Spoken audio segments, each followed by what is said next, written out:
Olá pessoal, aqui é o professor Leandro Aguiar de Linguagens, diretamente da plataforma Enem 360.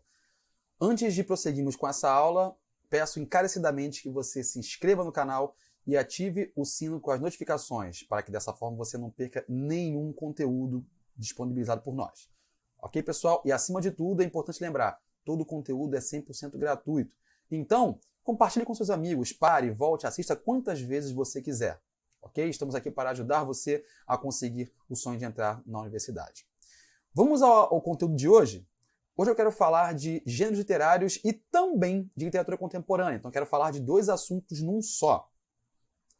Vamos lá. Nesse texto, a reflexão sobre o processo criativo aponta para uma concepção de atividade poética que põe em evidência o ou que põe em evidência a. Essa questão 113 do caderno azul do ano de 2015, ela é interessante porque ela aqui fala de duas coisas muito difíceis, né? Um pouco complicadas de compreender, que é o processo criativo e a atividade poética. Então, estou falando de criação e estou falando de poesia. Então, aqui da arte da criação, na questão da concepção da obra e da obra poética, certo? Então, está aqui um poema do Armando Freitas Filho que se chama Sem Acessórios Nem Som. Escrever só para me livrar de escrever. Escrever sem ver, com riscos, sentindo falta dos acompanhamentos, com as mesmas lesmas e figuras sem força de expressão. Mas tudo desafina. O pensamento pesa tanto quanto o corpo, enquanto corto os conectivos, corto as palavras rentes com tesoura de jardim, cega e bruta, com facão de mato. Mas a marca deste corte tem que ficar nas palavras que sobraram. Qualquer coisa do que desapareceu continua nas margens, nos talos, no atalho aberto, atalho de foice, no caminho de rato. Percebam que o poema ele é todo cheio de brincadeiras fonéticas, como, por exemplo, talos, atalho aberto, atalho de foice. E percebam que a todo momento o poeta ele quer se livrar dessa atividade de escrever. Certo? E ao mesmo tempo a gente percebe que aqui tem uma certa herança poética do João Cabral, que é aquele poeta que trabalha de uma forma um pouco mais cerebral, de uma forma um pouco como se o poema fosse uma coisa meio artesanal. Essa coisa de cortar os conectivos, de mexer para que o poema fique o máximo ajustado. Na poética do Armando Freitas Filho, a gente vê aqui, de acordo com o comentário do Antônio Cícero, né, no seu livro Poesia Crítica, que na poesia dele o inaceitável é o beletrismo, ou seja, aquela coisa meio parnasiana de que tudo seja muito adornado, muito bem trabalhado. Isso aqui é meio rejeitado. A poética, na verdade, trabalha para uma coisa bastante objetiva e bastante de trabalho. Aqui o caminho dele, aliás, né, falando de um poeta contemporâneo, lembra-se da aula que a gente falou sobre o Cacaso, na questão da poesia marginal? Aqui em Armando Freitas Filho nós temos o oposto àquela poesia marginal. Nós temos uma coisa, como diz o próprio Antônio Cícero, muito mais vitalista, muito mais profundo, sem a tal crítica, mas sim questionando o próprio papel do poeta, o próprio papel da poesia. E ele finaliza dizendo uma coisa que a gente percebe inclusive nesse próprio poema: a apreensão trágica do mundo. Ou seja, escrever é quase que uma coisa, quase que um fado, mas que é necessário. É necessário escrever, é necessário pôr para fora essa poesia. Não é? Se a vida é ruim, vamos dizer assim, com a poesia, ela seria pior ainda sem a poesia. São essas pequenas reflexões que o poeta vai fazendo. Né? E para ele é interessante porque ele diz que a poesia é algo muito cerebral mesmo, de cortar palavras como se estivesse cortando com tesoura de cortar mato, né? De cortar tesoura de jardim. Aqui nós temos algumas obras do Armando Freitas Filho, né? Os livros, desde o seu primeiro livro de 63, que é a Palavra, até seus poemas mais recentes, né? Como esse aqui, que é a sua obra reunida de 2003, que se chama Máquina de Escrever. Certo, pessoal? Voltando à questão e ao poema, né? Quando ele diz aqui, concepção de atividade poética que põe em evidência o ou que põe em evidência a, vamos ver o que as alternativas dizem, né? Vamos ver. A. Angustiante necessidade de produção presente em escrever só para me livrar de escrever. Angústia é um certo sentido, né? Vamos deixar essa opção aí. B. Imprevisível percurso da composição presente em no atalho, aberto atalho de foice, no caminho de rato. Imprevisível não é uma coisa que pode ser dita a partir da poesia do Armando Freitas Filho, porque ele sabe muito bem o que quer. É escrever para se livrar de escrever. Certo? Então, ele tem algo objetivo aqui, então não é nada imprevisível. C. Agressivo trabalho de supressão, presente em Corto as palavras rentes com tesoura de jardim, segue bruta. Isso faz muito sentido, porque ele está aqui o tempo todo jogando com essa coisa da metalinguagem. Escrever por escrever, para se livrar de escrever, ajeitando da melhor maneira como as palavras ficam da forma mais objetiva possível, né? Os espaços que o poema vai gerando, certo? Então isso faz muito sentido. Letra C, por enquanto, é a nossa resposta. Inevitável frustração diante do poema presente em mas tudo desafina, o pensamento pesa tanto quanto o corpo. Essa resposta faria todo sentido se nós estivéssemos falando apenas do Armando Freitas Filho, mas o que a questão pede é reflexão sobre o processo criativo e atividade poética. Então, frustração fica um pouco de lado, né?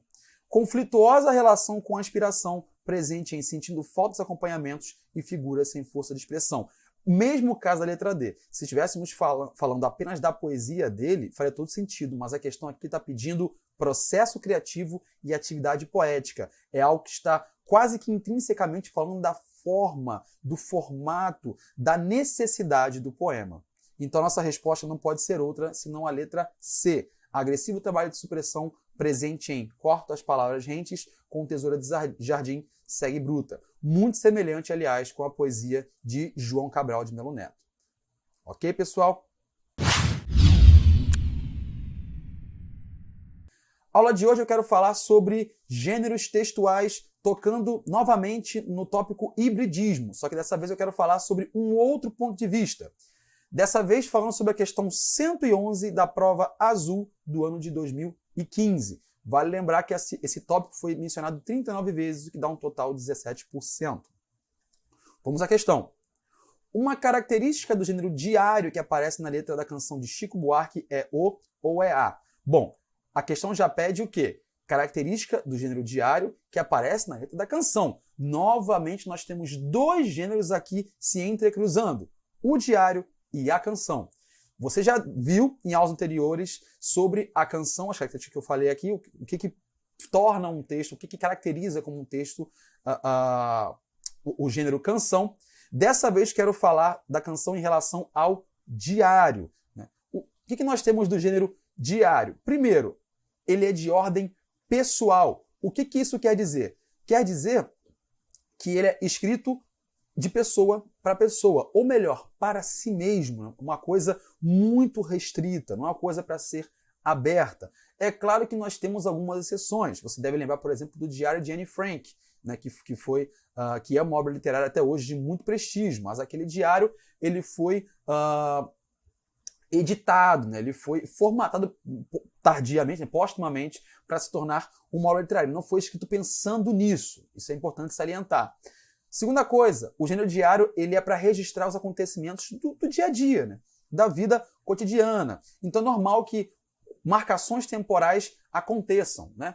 É uma perspectiva subjetiva, até porque tem a ver com o sujeito, tem a ver com emoções, tem a ver com uma particularidade do indivíduo.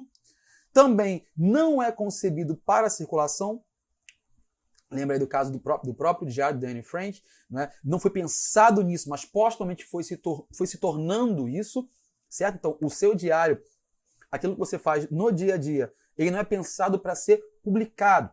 Pode vir a ser, mas não é pensado nisso, certo? E, como eu falei, ele é cheio de marcações temporais, como hoje, ontem, amanhã, hoje encontrei alguém, conheci alguém, fiz alguma coisa, cheio de marcações temporais. E, além disso, normalmente, como é algo que você escreve pensando em você mesmo, você não monitora muito a linguagem, o que leva a pensar, por exemplo, a questão do nível de formalidade e de informalidade. Então, voltando para o texto, a gente tem aí, querido diário, hoje, ó, a marcação temporal aí, né? Topei com alguns conhecidos meus, me dão bom dia, cheios de carinho, dizem para eu ter muita luz, ficar com Deus, eles têm pena de eu viver sozinho. Hoje, novamente hoje, marcação temporal, né? O inimigo veio me espreitar, armou tocaia lá na curva do rio, trouxe um porrete a mó de me quebrar, mas eu não quebro porque sou macio, viu? Então, ó, uma característica que aparece na letra da canção do Chico, do gênero diário, o que seria? O diálogo com interlocutores próximos, recorrência de verbos no infinitivo, predominância do tom poético, uso de rimas na composição ou narrativa autorreflexiva. Bom, a característica que mais permeia diário, que mais permeia a canção é certamente a narrativa autorreflexiva, porque ela está centrada no próprio eu lírico. Quando ele diz, hoje topei, me dão bom dia, dizem para eu ter muita luz. Ou seja, é uma história que está sendo narrada, que está sendo construída o tempo todo a partir da vivência do próprio eu lírico. Então, toda essa subjetividade proposta pelo gênero canção, que já, como eu falei em aulas anteriores, é herdeira do gênero lírico, tem toda aquela coisa do sentimentalismo, do lirismo, quando se encontra com um gênero textual que também tem como premissa a função emotiva, ou seja, o eu é o mais importante, casa-se como uma luva. E aí nós temos uma transição suave de um gênero para o outro, certo? Aqui eu não estou conversando com ninguém a não ser consigo mesmo, então a gente pode tirar a letra A.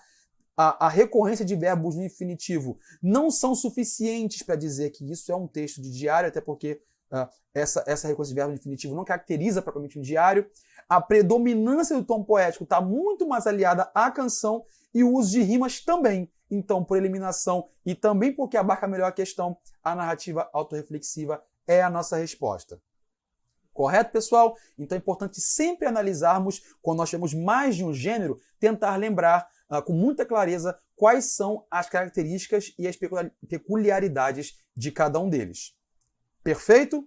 Bom, foi um prazer estar com vocês. Aguardo vocês nos nossos próximos vídeos. Não se esqueça de fazer os comentários, colocar alguma coisa que você julgue importante a respeito desse conteúdo dos demais. Um forte abraço e a gente se vê nos próximos vídeos.